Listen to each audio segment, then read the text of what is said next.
भागवत धर्माचे निगुणे, एक उद्धरती श्रवणे, एक तरती पठणे, एक निस्तरती ध्याने. संसार पाशा. पूजनीय स्वामी कृष्णानंद लिखित शुक उवाच. श्री एकनाथी भागवत भावार्थ कथा या ग्रंथातील आज ऐकूया पुष्प 28 अद्वैतबोध ज्ञानावस्था ज्ञानयोग याचा भाग पहिला. श्रीकृष्ण आणि उद्धव यांचा संवाद बराच रंगला होता. श्रीकृष्णानं मुनिजनांसह सर्वांना द्वारका सोडायला सांगितलं. बरेच जण द्वारकेबाहेर पिंडारक क्षेत्री गेले. उद्धवाचा पाय निघेना. तो काहीतरी निमित्त काढून श्रीकृष्ण दरबारी यायचा आणि प्रश्न विचारून श्रीकृष्णाला बोलतं करायचा.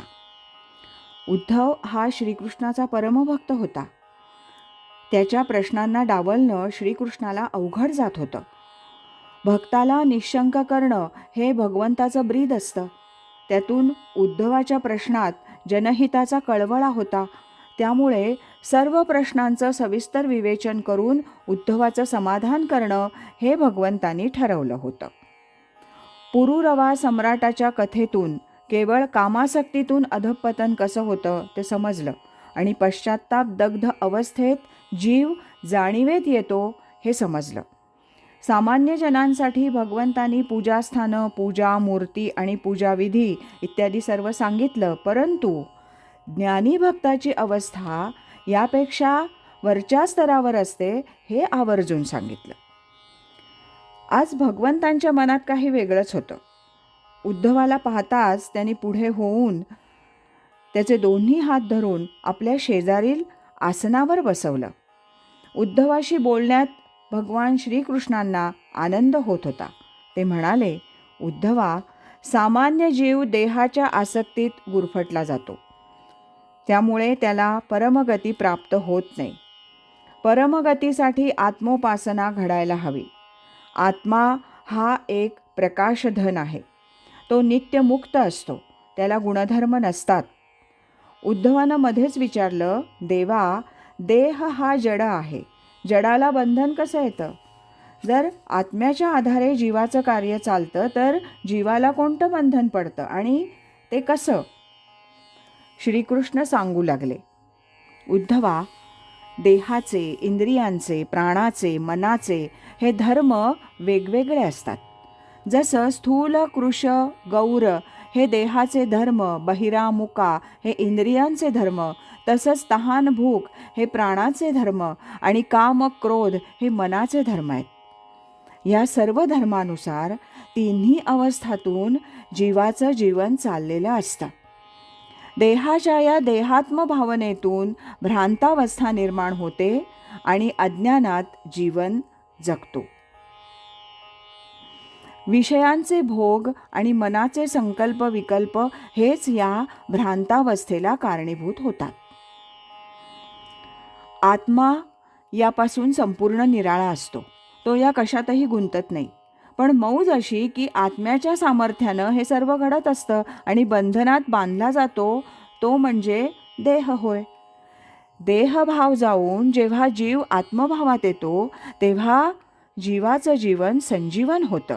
तोच जीवन मुक्त होतो. उद्धवानं विचारलं, देवा, सत्य ज्ञानाचं साधन कोणतं?